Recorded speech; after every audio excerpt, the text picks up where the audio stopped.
If Vladimir Putin seems to stay the same age while world leaders around him are all hit by the natural weathering of time, there's a good reason. The Russian president is almost certainly subjecting his face to steady rounds of non-invasive cosmetic treatments. He looks better than he did in 2002, so it's obviously worked for him. He looks a heck of a lot better than Trump but not as good as Trudeau, said Toronto cosmetic surgeon Stephen Mulholland. The hollow cheeks and bags under the eyes that were once a hallmark of Putin's famous icy stares have vanished. Most noticeably, however, there has been a steady plumpening of the 64-year-old leader's cheeks. Whereas most men of Putin's build start to see a skeletonization of their faces by their 60th birthday, Putin's has increasingly obtained a rounded, Santa Claus-like appearance. And judging by the Russian president's apparently consistent fitness, the plumpness cannot be attributed to normal weight gain. I would speculate that he's had filler and Botox done,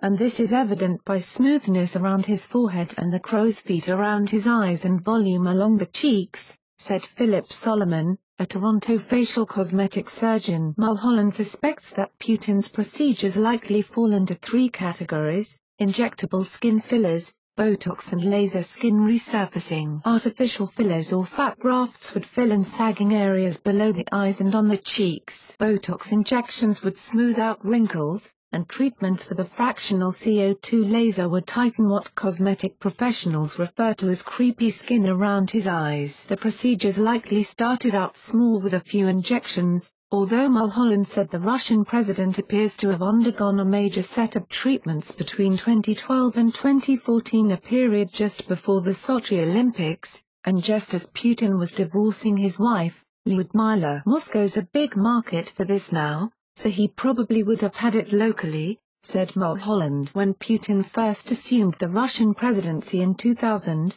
the country was notorious for botched or questionable plastic surgery. But as oil and gas wealth has concentrated in Moscow, it has fueled a greater demand for breast implants, Botox, nose jobs and facelifts. Mulholland said the signature Russian procedures over-injected lips and thread lifting, a method of raising sagging skin with surgical thread. However, all of Putin's procedures would not require him to go under the knife.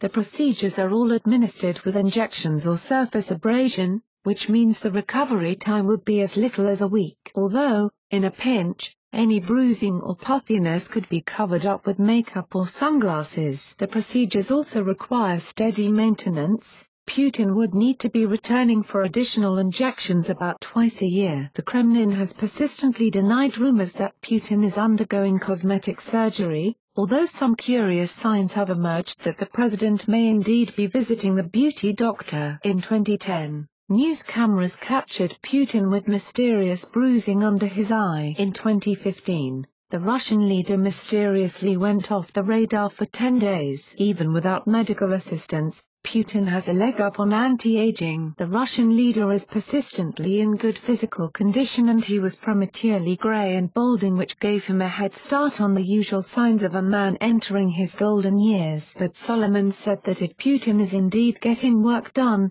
he has been careful to do it the right way, subtle changes that are hard for the average person to predict. Mulholland, in turn, called Putin's upgrades a sign of a cultural shift. Not too long ago, the trappings of wealth and influence meant that powerful men paid little attention to their physical appearance. The famously vain Soviet leader Leonid Brezhnev, for instance, had a penchant for constantly awarding himself undeserved military medals. However, that vanity never extended to artificial enhancement of his physique or appearance. That's the nature of the modern man. Even Putin can be a metrosexual and not have to admit it, said Mulholland. What are your thoughts on this? Please share them with the world. The National Post helped contribute to this report. It's News Exposed signing off.